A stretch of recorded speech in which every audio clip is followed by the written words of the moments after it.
በማህበራዊ ሚዲያ መታቆት በጎ ሰው ማስተር አብነት ታሟል። በጎነት የኑሮ ዘይቤው ያደረገውና ሁሌም ለሌሎች የሚቆመው ወንድማችን ማስተር አብነት በቅርቡ መንትያ ልጆችን በማግኘት በሶስት ልጆች ሲደሰት ነበር። ነገር ግን ይህ ደስታ ሳይቆይ ከባድ ፈተና ተጋርጦበታል ተብሏል። ሶሻል ሚዲያው በቅርበት የሚታወቀው ማስተር አብነት አሁን ላይ በጣም አስቸጋሪ በሆነና በቀላሉ ለመግለጽ በሚያቅት ህመም እየተሰቃየ ይገኛል።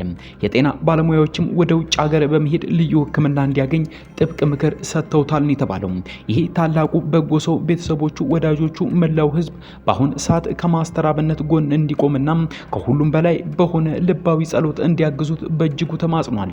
ታዲያ ምንጮች እንዳሉት ወንድማችን ማስተር አብነት ከታመመ ትንሽ ቆይቷል። ነገር ግን ህመሙን ደብቆ በጎ ስራውን እየሰራ እንደነበረም ተነግሯል። አሁን ግን ይህ በጎ ስራውን ለጊዜው አቁሞ በአፋጣኝ ሕክምና እንዲጀምር ጓደኞቹ፣ ቤተሰቦቹና የቅርብ ሰዎቹ ማስተር አብነትን መገፋፋት አለባቸው ተብሏል። ታዲያ ይህ መልካም ሰው ማስተር አብነት ከበደ ማህበራዊ ሚዲያን ለበጎ ዓላማ በመጠቀም ተጽዕኖ ፈጣሪ መሆን እንደሚቻል ካስተማሩ ሰዎች መካከል አንዱ ነው።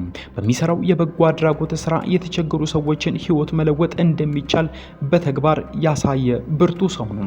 ከሚያለቅሱ እናቶች ጋር ሲያለቅስ፣ ከታማሚዎች ጋር አብሮ ሲታመም፣ ከተፈጥሮ አደጋ ለተጎዱ ወገኖች ፈጥኖ ለመድረስ የሚታወቀው ማስተር አብነትም ማህበራዊ ሚዲያን ተጠቅሞ እርዳታዎችን በማሰባሰብ በመለገስ የብዙዎችን እንባማ አብሷል። አሁን ግን ማስተር አብነት ራሱ በከባድ ህመም ላይ መውደቁን ከኤኤምኤን ጋር በነበረው ቆይታ ይፋ አድርጓል። ችግረኞችን ለመርዳት ገንዘብ እያሰባሰብኩ ዝም ብዬ መቀመጥ አልችልም የሚለው ማስተር አብነትም የህመሙን ምንነት ለይቶ ባያስቀምጥም ስለመታመሙ ለማንም መናገር እንደማይፈልግም ገልጿል።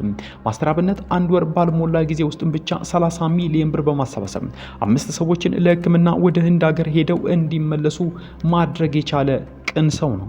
ታዲያ እኔ አሁን ባልተመረመረ በሽታ ውስጥ ነው ያለሁት።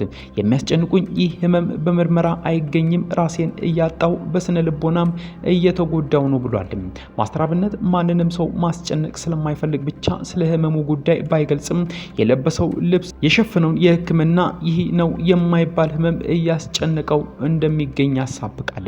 አሁን ላይ ግን መታመም ከሱ አልፎ በሌሎች ዘንድ እየታወቀ በመምጣቱ ብዙዎች እየጠየቁት እንደሆነም ተናግሯል። ታዲያ የእናቶችና የአባቶች እንባ ሲታበስ ማየት፣ ወንድም አንገቱን ቀና አድርጎ ሲሄድ ማየት፣ የኩላሊት ህመም የነበረባት እህት ተሽሏት ፈገግታዋ ሲመለስ ከማየት በላይ የሚያስደስተኝ ነገር የለም፣ አይቼም እጽናናለሁ ይላል። ታዲያ ማስተር አብነት የውስጤን በሽታ ፈጣሪ እንደሚያድነኝ አምናለሁ በማለትም ከዚህ ውጪ ሰው ማስጨነቅ ስለማልፈልግ የኢትዮጵያ ህዝብ አባቶችና እናቶች እንዲጸልዩለትም ጠይቋል።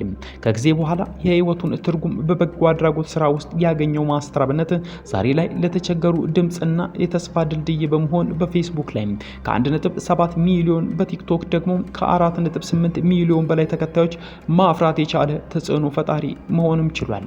ታዲያ ለዚህ ልበቀና መልካም ሰው ፈጣሪ ነፃነቱን፣ ፈጣሪ ሰላሙን፣ ፈጣሪ ጤንነቱን እንዲሰጠው ከልብ እንመኛለን።